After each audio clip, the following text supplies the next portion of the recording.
550 से 600 पॉइंट तक की बढ़त तो मार्केट के अंदर देखने को मिल रही है और 175 पॉइंट निफ्टी के अंदर देखने को मिल रहा है। बट ये तेज़ी बहुत ज़्यादा एक्सटेंड नहीं कर रही है, एक्सप्लोड नहीं कर रही है। एक्सप्लोड तभी होगी जब ये 50,500 को पार करेगा और निफ्टी कम से कम 23,800 को टच करेगा, तभी एक्सप्लोजन होगा मार्केट्स के अंदर तेज़ी का, शॉर्ट कवरिंग का। उससे पहले तक मार्केट के अंदर क्योंकि विक्स भी हल्का हल्का बढ़ा हुआ है, करीब 2-2.5% के आसपास, 14.5 का विक्स है, तो मार्केट कैलकुलेट करके चलेगा। कैलकुलेशंस कैसी होती है कि रेजिस्टेंस पे रुकेगा, सपोर्ट पे फिर रुकेगा, सपोर्ट से बाउंस देगा, रेजिस्टेंस से फॉल करेगा, उसके बीच में चर्न करेगा। चर्निंग के बीच में अगर आप पैसा कहीं भी डालते हैं, देख के पैसा डालिएगा और आराम से ट्रेड कीजिएगा। मार्केट के अंदर 3-4 चीज़ें मैं आपको जल्दी जल्दी दिखा देता हूं जो हमेशा की तरह कार्यक्रम की शुरुआत में रहती हैं। फिर रिपोर्ट कार्ड देखेंगे और आज के मेहमान से भी करेंगे बातचीत। पहले जरा निफ्टी के फ्यूचर्स और बैंक निफ्टी के फ्यूचर्स अपनी स्क्रीन पर आप देखेंगे, वहाँ पर आपको हल्की हल्की सी लॉन्ग पोजीशंस बनती हुई दिखेगी। ये निफ्टी फ्यूचर्स आपकी स्क्रीन पर हैं। अगर आप चेक करेंगे तो यहाँ पे आपको बिल्डअप है। ये बैंक निफ्टी के अंदर हल्की सी शॉर्ट कवरिंग है और अभी 167 पॉइंट का प्रीमियम है। कल आपको ध्यान होगा ये प्रीमियम हमने आपको जो बताया था वो करीब 300-350 पॉइंट का था। इसका मतलब बैंक निफ्टी जो चल रहा है, प्लेट बदलना, जो बैंक निफ्टी चल रहा है वो फ्यूचर्स ज़्यादा नहीं चले हैं, जबकि स्पॉट थोड़ा ऊपर आ गया क्योंकि इसका प्रीमियम कम हो गया। तो 150 पॉइंट बैंक निफ्टी में से आज काट लेना, अदरवाइज नहीं तो ये अभी भी 50,000 के आसपास घूमने की कर रहा है कोशिश। फ्यूचर्स ऑलमोस्ट इससे थोड़ा ऊपर है क्योंकि 170 पॉइंट ऊपर आएंगे, बट फिर भी जोर का जो एक मोमेंटो चाहिए होता है मार्केट के अंदर वो अभी भी एब्सेंट है क्योंकि शॉर्ट कवरिंग हो रही है। बल्कि निफ्टी फ्यूचर्स के अंदर 60 पॉइंट का प्रीमियम, अच्छा प्रीमियम है, ज़्यादा नहीं घटा ये, और बिल्डअप भी ठीक है 1.25% के आसपास का, और प्राइस एक्शन है करीब 0.5% से ज़्यादा का। तो उम्मीद करते हैं कि चीज़ें थोड़ी दुरुस्त हुई हैं, बट इंडिया विक्स अभी भी थोड़ा हाई है। दूसरा पॉइंट है एडवांस डिक्लाइन की रेशो, एक बार जरा वो भी स्क्रीन पर दिखाना। तीसरा पॉइंट अगर आप चेक करना चाहें वो है इंडिया विक्स, वो भी एक बार जरा स्क्रीन पर दिखाना। एडवांस डिक्लाइन की रेशो में सुबह 170 पॉइंट थे जब निफ्टी करीब 700 पॉइंट ऊपर आ गया था बैंक निफ्टी। अभी बैंक निफ्टी करीब 550 पॉइंट ऊपर है, बट इसमें ज़रा डिस्टर्बेंस नहीं हुई है। ये एरिया ठीक रहना चाहिए, ये कन्विक्शन क्रिएट करेगा, ये मार्केट के ब्रेड्थ को बताता है। तो ये एरिया भी अपने आप में ठीक है। एज सच आज इन्होंने जो मेंटेन किया हुआ है वो सुबह से मेंटेन्ड है। इंडिया विक्स अगर आप देखेंगे तो वो भी एक बार का हाई बनाने के बाद वापस फॉल हुआ, अब स्टेबल हो गया है। ये इंडिया विक्स करीब 2% ऊपर है, ज़्यादा बड़ी प्रॉब्लम नहीं है। इस विक्स की जो 14.5 का भी चल रहा है, इसकी तो हमको बेसिक रिक्वायरमेंट है। अगर ये विक्स कम कर दोगे ना, शॉर्ट कवरिंग ही नहीं आएगी। तो विक्स तो चाहिए, एक तरह का फ्यूल होता है इंजन के अंदर। अगर ये ड्राई हो जाएगा या ज़्यादा हो जाएगा, दोनों में प्रॉब्लम करता है। तो ड्राई भी नहीं होना चाहिए, एक मात्रा, एक समान मात्रा में रहना चाहिए। और मेरे को लग रहा है बिल्कुल ठीक रेट पे है। यहाँ पे शॉर्ट कवरिंग का ट्रिगर का बटन दब सकता है और लॉन्ग पोजीशंस बन सकती है, बशर्ते hot money in the market, that means FIIs वो थोड़ा मार्केट के अंदर लौट आए। इसके अलावा अगर आप निफ्टी और बैंक निफ्टी के चार्ट्स भी देखेंगे, अगर आप मेरे वाले चार्ट्स ला पाए तो ठीक है, नहीं तो अपने ही दिखाइएगा।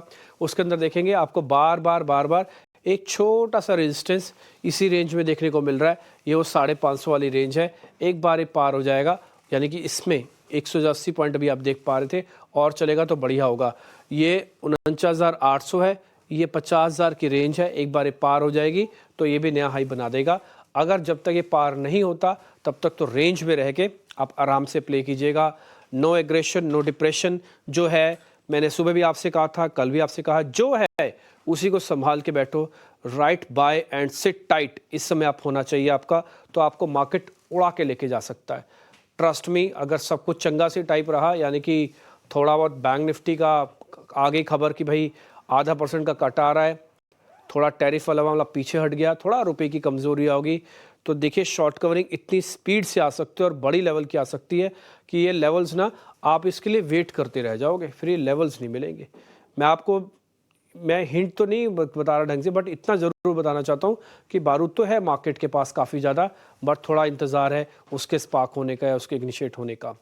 खैर आगे बढ़ते, पहले रिपोर्ट कार्ड आपको दिखाता हूँ। धनवी पटेल कल के हमारे मेहमान थे, उनका रिपोर्ट कार्ड आपको दिखाएंगे, फिर आज के मेहमान से करेंगे बातचीत।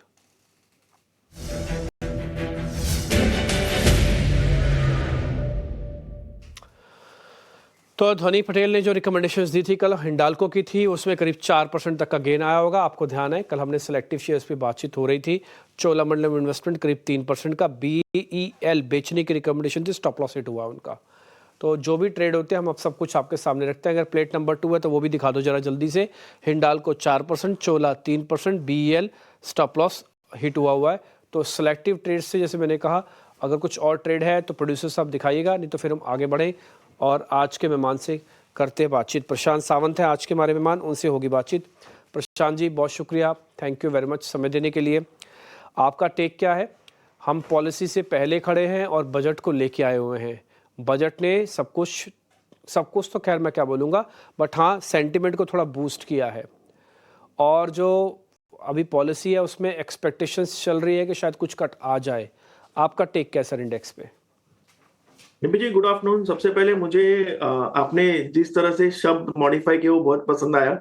सब कुछ को आपने कुछ हद तक कर दिया, तो डेफिनेटली वही मार्केट भी दिखा रहा है। अभी हाँ। तक वो जो एक हाई स्ट्रांगली क्रॉस होना चाहिए वो हुआ नहीं है। थोड़ा सा अगर हम इंडाइसेस को देखें तो कल हम यानी बजट डे की रेंज की बात कर रहा हूं मैं, तो जो बजट डे रेंज थी अगर निफ्टी की तरफ देखें, कल हम उसके लो के जस्ट ऊपर क्लोज हुए थे। और अभी हम उसके जस्ट हाई की अगर हम बात करें स्पॉट लेवल्स, तो ऑलमोस्ट मान के चलेंगे 23,650। इसके 20-30 पॉइंट ऊपर यानी मान के चलेंगे 23,700 के ऊपर अगर क्लोजिंग मिल जाए, तो जो आपने कुछ वक्त पहले कहा विक्स से रिलेटेड की एक बड़ी शॉर्ट कवरिंग आ सकती है, मेरी राय बिल्कुल आपके साथ सहमत है। 23,650-700 के ऊपर एक क्लोजिंग चाहिए। तो मुझे लग रहा है जो पुल बैक आएगा वो स्ट्रेट आपको 24,080 से लेके 24,250 इस जोन तक ले जा सकता है, जो कि बहुत अच्छा रिस्क रिवॉर्ड होगा। तो अभी क्या ट्रेड करना चाहिए? मुझे लग रहा है कि इन 150 पॉइंट की जो आपने शुरुआत में कहा था एक नोक जोक है या क्लैरिटी नहीं है, उसमें थोड़ा वेट करना चाहिए। क्योंकि टिपिकली अगर हम देखते हैं बजट के बाद मार्केट में क्लैरिटी और डायरेक्शन बहुत जल्द आते हैं। तो इन 150 पॉइंट के लिए जब मार्केट स्ट्रगल कर रहा है, मेरे हिसाब से रणनीति स्टॉक स्पेसिफिक रखनी चाहिए विद रिगार्ड्स टू निफ्टी। और ये क्लोजिंग एक बार मिल जाए, 150 पॉइंट कोई ज्यादा दूर नहीं होते, बट ये अगर 0.6%, बट अगर ये मिल जाए तो मुझे लग रहा है मार्केट में क्लैरिटी आएगी। कल का जो लो बना हुआ है वो ऑलमोस्ट 20 दिनों के एवरेज का सपोर्ट है, तो वो इस स्विंग के लिए बहुत अहम होगा। मेरे हिसाब से वो जब तक बरकरार है और 23,700 के ऊपर क्लोज हो जाए, जो पुल बैक में कह रहा हूँ वो आ सकता है। स्टॉप लॉस आपका बिल्कुल वो क्रॉस होने के बाद होगा 23,500, यानी 200 पॉइंट की रिस्क हमको रखनी होगी और कम से कम 450-500 पॉइंट का रिवॉर्ड होगा। तो मेरे लिए निफ्टी बाय जोन में है, बट स्पेसिफिक कंडीशन पे क्लोज अबाउ 23,700 स्पॉट, तब तक मेरे लिए वो नो ट्रेड जोन में। अगर आप कहें तो मैं बैंक निफ्टी पे भी राय दूं। बिल्कुल सर, मैं बैंक निफ्टी पे आपके पास आता हूँ, लेकिन जरा पहले निफ्टी का एक चार्ट दिखा देता हूँ। ये जो आप रेंज इस समय देख पा रहे हैं मेरी स्क्रीन पर पीछे, ये टिपिकली वही रेंज है जहाँ पर आप देखेंगे कि हम एक ब्रेकआउट का इंतज़ार कर रहे हैं। ये आप देख रहे हैं स्क्रीन पे, ये वो 650 वाला लेवल है। ये पूरा डाउनफॉल है, ये पूरा डाउनफॉल है, देख रहे हैं मार्केट्स का। और ये पूरा का पूरा डाउनफॉल जो है अब एक ब्रेकआउट की कर रहा है इंतज़ार, और उम्मीद करते हैं कि यहाँ से एक बड़ा ब्रेकआउट आएगा। आपको ध्यान है बजट से ठीक पहले भी हमने इसके बारे में आपको जिक्र किया था। मैं थोड़ा सा स्लाइटली इसको और इधर कर देता हूँ ताकि आप थोड़ा और अच्छे से देख पाएँ। ये देखिएगा, ये इस लाइन का हम इंतज़ार कर रहे हैं, बार बार इसको हिट कर रहे हैं। ये क्या है? 50 दिन और 200 दिनों का एवरेज का जंक्शन है। इसके ऊपर ग्रोथ है, इसके नीचे प्रॉब्लम्स है। तो आप अभी प्रॉब्लम्स वाले एरिया से बाहर नहीं निकले, निकल सकते हैं, अटेम्प्ट ले सकते हैं। इसलिए मैंने आपको एवरेज दिखाई। और ये जो डॉट डॉट करके लाइन आ रही है ना, ये डाउनवर्ड ट्रेंड है और ये भी आके ऑलमोस्ट यहीं आके हिट करता है। तो तीन चीज़ें, ट्रेंड का रिवर्सल होगा, एवरेज का रिवर्सल्स होगा और फिर कन्विक्शंस का रिवर्सल होगा, और सामने एक इवेंट है जो है पॉलिसी। तो पॉलिसी हो सकता है आपके काफ़ी काम आ जाए। सर बैंक निफ्टी पे आप कुछ कह रहे थे, प्रशांत जी वो भी बता दीजिएगा। तो डिम्पी जी, बैंक निफ्टी में जो रेंज बनी थी बजट के दिन, उसकी जो ऊपरी लेवल है वो ऑलमोस्ट 50,000 की है। मान के चलेंगे 50,100, 50,100। जैसे मैंने निफ्टी के लिए जो लेवल कहा 23,700, उसी तरह से बैंक निफ्टी में 50,100 के ऊपर हमको क्लोजिंग चाहिए, और कन्विक्शन के लिए 50,300 के ऊपर। क्यों? क्योंकि जस्ट यहाँ पे 200 दिनों की एवरेज है। तो इसके ऊपर अगर हम क्लोज होते, दो चीजें कंफर्म हो जाएगी। एक होगा कि डबल बॉटम जो बना था वो रिटेस्ट हुआ है, उसी के साथ 20 दिन की एवरेज रिटेस्ट हुई है, और उसके साथ हमें एक कन्विक्शन मिलेगा कि हम 200 दिनों के एवरेज को फिर से कैप्चर कर चुके हैं, जहां से हम एक पोजिशनल पुल बैक देख सकते हैं नेक्स्ट लेवल तक, जो कि ऑलमोस्ट 51,000 से लेके 51,500 तक आता है, जो कि एक अच्छी ट्रेड होगी। तो मेरे लिए बैंक निफ्टी के लिए क्लोजिंग लेवल जो अहम होगा वो होगा ऑलमोस्ट 1% ऊपर, यानी 50,300 अबाउ 200 दिनों की एवरेज। तब तक इंडिविजुअल बैंक में ट्रेड कर सकते हैं, बट इंडेक्स में मैं पोजीशन नहीं लेना चाहूंगा, क्योंकि स्ट्रगलिंग जोन है। जैसे आपने कहा, हम आरबीआई पॉलिसी की तरफ भी बढ़ रहे हैं, तो उसके बाद जब क्लोजिंग आए तब कन्विक्शन से ट्रेड किया जा सकता है दोनों ही इंडाइसेस में।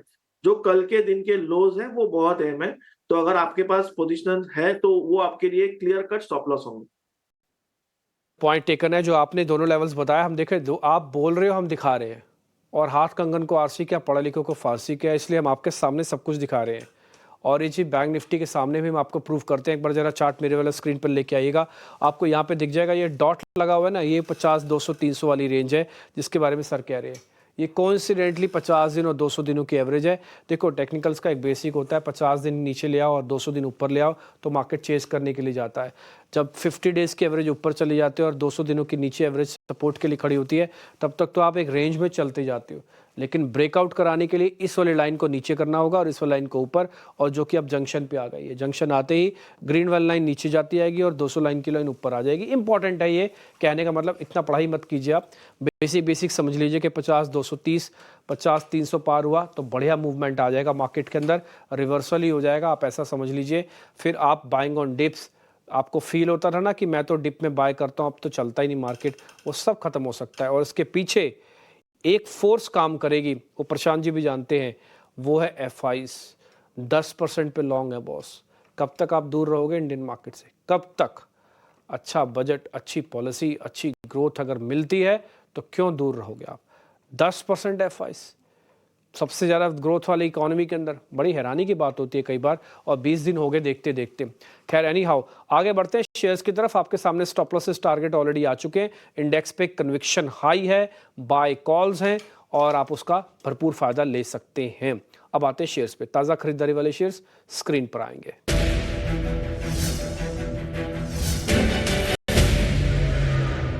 दो शेयर हैं। पहला तो एक रिलायंस इंडस्ट्रीज, काफ़ी दिनों बाद इस शेयर को तेज़ी में देखकर अच्छा लग रहा है और आज एक फिर से उसी जगह पर आ गया जिस जगह में पहले भी आया था। वो था 1270 1265 के आसपास का। ये इसका ब्रेकआउट लेवल्स है, आर्ली चार्ट पर भी है और कन्विक्शन भी ड्रॉ करेगा। और ये आज करीब 1.25% ऊपर है। इसमें कुछ न्यूज़ भी चल रही है टीरा वाली, वो एक अलग कहानी। हालांकि मैं न्यूज़ से पहले थोड़ा प्राइस पे ज़्यादा फोकस करूंगा, वो ज़्यादा इंपॉर्टेंट है। दूसरा है पावर फाइनेंस कॉर्पोरेशन। ये टिपिकली इतने ज़्यादा टूट गए थे इस जगह पर आके वैल्यू हंटिंग होने लगती है और फिर से ये शेयर कुछ हद तक बाइंग आज देख पा रहे हैं। प्रशांत जी, दोनों शेयर्स पे आपके रिकमेंडेशन। रिलायंस चला तो आधी बीमारियां तो वैसे ही दूर हो जाएंगी।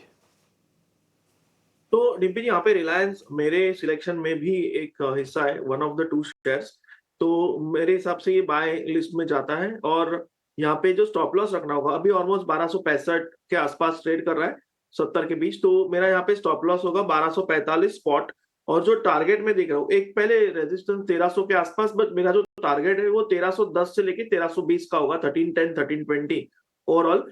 तो 1300 पे आने पे मैं जो स्टॉप लॉस है वो ट्रेल करूंगा करीबन 1280 85 और पोजीशन को होल्ड करूंगा फॉर हायर टारगेट्स। तो मेरे लिए डेफिनेटली बाय लिस्ट में जाता है। PFC में थोड़ा और वेट करूंगा, हालांकि बेस फॉर्मेशन आज के ओपनिंग के बेसिस पे, आज के प्राइस एक्शन पे नजर आ रहा है, बट मैं वेट इसलिए कर रहा हूँ क्योंकि ये एक series of down trend, lower top lower bottom में हर बार 20 दिनों के एवरेज पे बिकवाली आ रही है। दूसरी बात अगर हम देखें तो एक गैप रेजिस्टेंस है 405 405 पे, तो बहुत नजदीक एक गैप रेजिस्टेंस है। तो मैं प्रीएम्प्ट नहीं करना चाहूंगा, हालांकि मल्टीपल डाइवर्जेंसेस है, सब कुछ सही है, बट मुझे लग रहा है जब प्राइस कन्विक्शन दे तभी एंटर करना चाहिए, तो इसको मैं अवॉइड करूंगा। ठीक है, बट रिलायंस आपकी लिस्ट के अंदर है और उसका कन्विक्शन हाई है, तो इसलिए रिलायंस के शेयर पर आपकी स्क्रीन पर आएंगे।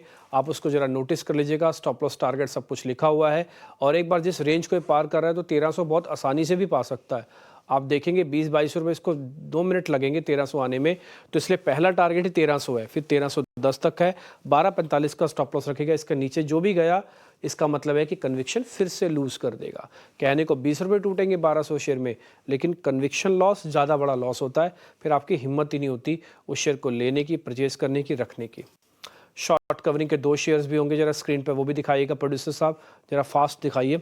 पहला है L&T, करीब 3.5%। दूसरा शेयर है वेदांता। वेदांता ग्लोबल चीज़ें जब भी ठीक होंगी, आप ये तो वैसे ही बेचारे तरस रहे हैं मेटल वाले चलने के लिए, इतने टूटे भी हैं और इनकी वैल्यूएशन भी ठीक हुई है। बट इनकी प्रॉब्लम क्या है, ये सिर्फ भारत से नहीं चलेंगे, ग्लोबल मार्केट से चलेंगे। इसलिए आज इसमें कवरिंग आ गई और थोड़ा चला, प्रीमियम भी पड़ा हुआ इसके अंदर वेदांता के अंदर। और पहले तो इसी शेयर को चेक कर लीजिए, फिर दूसरा शेयर है L&T। तो डिम्पी जी, L&T की अगर बात करें, मुझे लग रहा है यहाँ एक फाइनल शेकआउट नजर आ रहा है और इसके बाद मुझे लग रहा है कि हम एक consolidation to upward sideways move में जा सकते हैं रेंज में। तो यहाँ पे बाय करने के लिए रिस्क रिवॉर्ड के हिसाब से बेहतर होगा। अभी हम ऑलमोस्ट 3410 के आसपास ट्रेड कर रहे हैं, 3410। आपका जो स्टॉप लॉस होना चाहिए वो होना चाहिए 3380 यानी ऑलमोस्ट 1% से थोड़ी कम रिस्क आप रखोगे, और यहाँ से आप टारगेट रख सकते हो करीबन 3490 से लेके 3500, जहां पे आपकी 20 दिनों की एवरेज है। तो मुझे लग रहा है पुल बैक के हिसाब से इसको डेफिनेटली एक ट्रेड किया जा सकता है। वेदांता की बात जहां तक है, मुझे लग रहा है मेटल्स में मैं बुलिश हूँ और एक प्राइस कंफर्मेशन के लिए वेट कर रहा हूँ ओवरऑल सेक्टर पे। वेदांता में अगर हम लॉन्ग पोजीशन बनाना चाहें तो आज के लो के नीचे आइडियल स्टॉप लॉस होना चाहिए, यानी 427। कोई छोटे स्टॉप लॉस पे काम करना चाहे तो 432 से अटेम्प्ट कर सकता है, बट मेरे लिए जो लॉजिकल टेक्निकल स्टॉप लॉस है वो 428-27 का है, और यहाँ से जो टारगेट होना चाहिए वो होना चाहिए करीबन 455 ठीक है, पॉइंट टेकन है सर। तो आपने जो भी स्टॉप लॉसेस टारगेट दिए वो हमने नोटिस कर लिए, बकायदा स्क्रीन पर भी आपके लिए दिखा रहे हैं, और आप चाहे तो इसको नोटिस भी कर सकते हैं। वेदांता एक बढ़िया ट्रेड हो सकता है। आप ईयर्स को भी चेक करना चाहे तो कर सकते हैं, जरूरी नहीं कि खाली वेदांता ही देखें, बट अपने वित्तीय सलाहकार की राय जरूर ले लिया कीजिएगा। ठीक है जी, जो तेजी वाले शेयर रखे सर के सामने, तो ज़्यादातर शेयर्स पास होके आए। स्टॉप लॉसेस टारगेट आपकी स्क्रीन पर, आप फटाफट उसको नोटिस करते जाइएगा। फिर से चला देते हैं, और निफ्टी बैंक निफ्टी पे भी कन्विक्शन हाई है।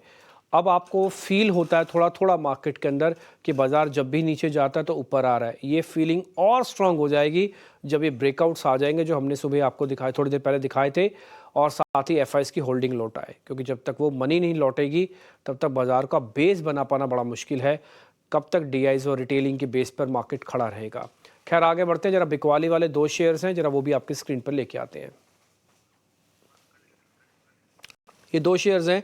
फर्स्ट इज ट्रेंड, टाटा की एक कंपनी है, इसके अंदर बैक टू बैक प्रॉब्लम्स चल रही है, कुछ तो कंजम्पशन की प्रॉब्लम, फिर रिजल्ट्स की प्रॉब्लम, और अभी भी ये शेयर करीब 7% नीचे है। ए भी कैपिटल भी करीब 3% नीचे है। प्रशांत जी चेक कर लो दोनों में कोई ट्रेड है तो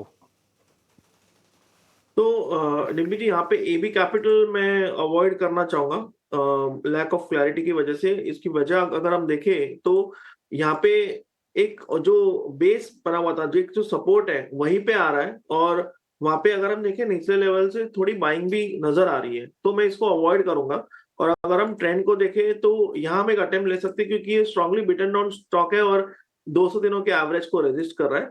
बट यहाँ पे हमको रिस्क मैनेज करनी होगी, क्योंकि अगर हम गलत जाए तो रिस्क बड़ी नहीं होनी चाहिए। हम अभी ऑलमोस्ट 5700 पे आसपास है, 5690 5700। आपका स्टॉप लॉस होना चाहिए 5760, यानी जस्ट 1% अबाव। और स्पॉट लेवल आपका जो यहाँ से टारगेट होगा, अगर ये ब्रेकडाउन कंटिन्यू करे तो नीचे एक गैप है जो आपको ऑलमोस्ट 5550 5550 पे ले आ सकती है। ये आपका टारगेट 1, और उसके नीचे 5500, ये टारगेट्स हो सकते हैं। ठीक है सर, आपके ट्रेडिंग कॉल्स का इंतजार है, जरा वो बता दीजिए। तो डिम्पी जी, एक तो रिलायंस आपकी और मेरी कॉल मैच हुई थी, दूसरा होगा सिप्ला। यहाँ बेस फॉर्मेशन नजर आ रहा है और मुझे लग रहा है मोमेंटम आ सकता है, तो यहाँ स्टॉप लॉस 1438 यानी 1440 के नीचे रख के टारगेट 1520 रखा जा सकता है, 1520। टेकन है सर। दोनों शेयर्स, एक तो आपका एग्रेसिव मेजर एग्रेसिव शेयर है रिलायंस इंडस्ट्रीज, जो आज बढ़िया ब्रेकआउट की तैयारी भी कर रहा है, और इसकी रिक्वायरमेंट भी है। पॉलिसी से पहले रिलायंस ही ऐसी जगह पर लाके खड़ा कर दे, फिर पॉलिसी और तेज कर सकती है।